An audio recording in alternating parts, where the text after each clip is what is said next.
रागाच्या भरामध्ये गंभीर गुन्हे घडण्याचं प्रकरण प्रचंड वाढत चाललंय। बंगळुरूमध्ये एका मराठी महिलेची निर्घृण हत्या तिच्या पतीनंच केल्याचं उघड झालंय। दोघांमध्ये सततची भांडणं याला कारणीभूत ठरल्याचं प्राथमिक तपासात पुढे आलंय। पण नेमकं हे दाम्पत्य आहे तरी कोण, त्यांच्यामध्ये नेमकं असं काय घडलं आणि पत्नीची हत्या केल्यावर आरोपी पतीनं नेमका कोणाला फोन केला, हे सगळं जाणून घेण्यासाठी पाहूया हा स्पेशल रिपोर्ट। पत्नीची हत्या करून मृतदेह बॅगेत भरला, स्वतःच कॉल करून घरच्यांना दिली माहिती। त्यानंतर बंगळुरूतून पळून तो महाराष्ट्रात पोहोचला।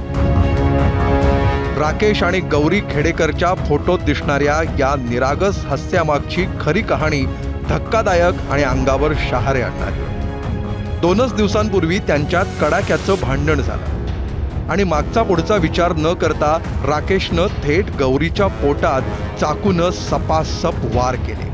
तिचा गळा चिरला आणि तो मुंबईकडे पळाला।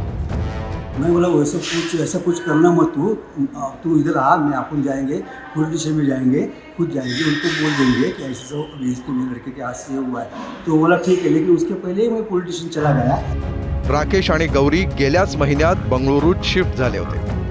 राकेश IT कंपनीसाठी वर्क फ्रॉम होम करत होता, तर गौरी नोकरी शोधत होती। 26 तारखेला गौरीनं मुंबईला जाण्याचा आग्रह धरला। त्यावरून दोघांमध्ये वाद होऊन गौरीनं आदळआपट केली। रागाच्या भरात गौरीनं घरातल्या चाकूनं राकेशला भीती दाखवली। संतापलेल्या राकेशनं गौरीच्या मानेवर, गळ्यावर आणि पाठीवर चाकूनं वार केले।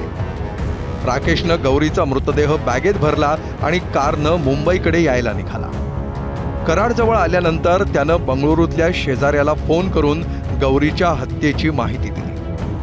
राकेश ने मेरे को दोपहर को कॉल किया, दोपहर को? हाँ, रात को 12 बजे निकला बोला, लेकिन वो उसने झेल का बाटला लिया हुआ था।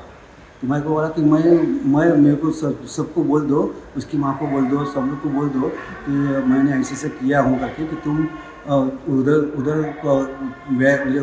बेंगलोर में ये करो, बोल दो कि उसने पता, उससे पता बिता सब भेज उसने। तो क्या उसने आपको बताया था कि उसने ऐसा कुछ किया है उसके पत्नी के साथ? नहीं, वो पहले नहीं बताया उसने।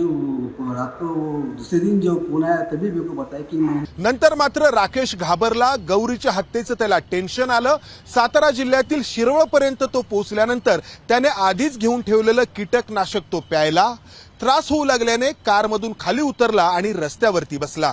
एका बाईक स्वाराने त्याला पाहिलं आणि शिरवळमधल्या हॉस्पिटलमध्ये उपचारांसाठी दाखल केलं। शिरवळ पोलीस देखील तिथे पोहोचले आणि हत्येचा उलगडा झाला।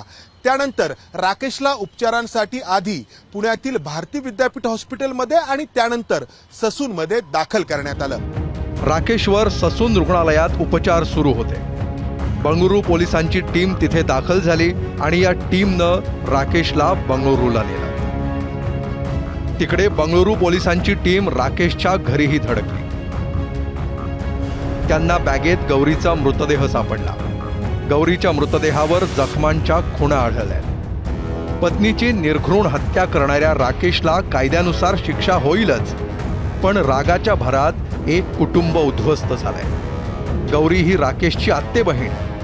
एका रागात अनेक नात्यांची हत्या झाली आहे। राकेशच्या चुकीची शिक्षा गौरीसह अनेकांना भोगावी लागणार आहे। पुण्याहून मिकी घईसह ब्युरो रिपोर्ट, ABP माझा।